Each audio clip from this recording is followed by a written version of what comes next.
So what can we in business learn from great explorers' attitudes to risk?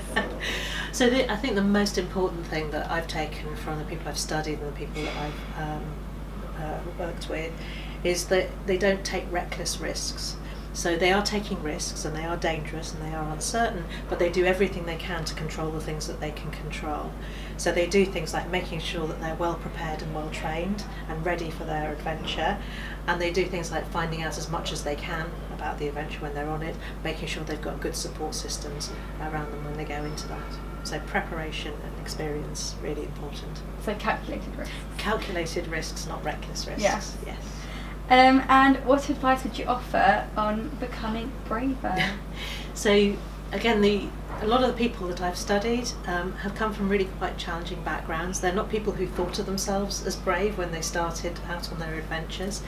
And if you look even more broadly at bravery in a more general world away from exploration, you find that most people are a lot more courageous than they think they are.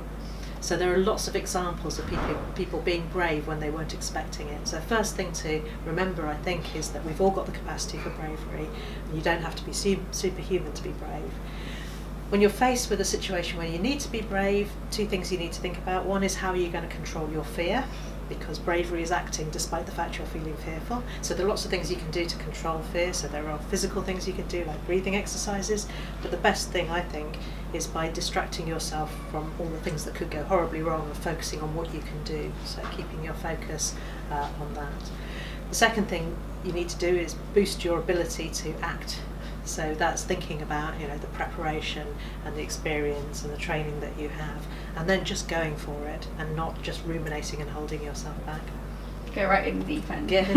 Just get in there. When you've done all your preparation, you're not going to manage every single risk. There's always things you won't know. There's always risks going to be there. There's always danger. But at some point you have to step over that line and go for it. Thanks so much.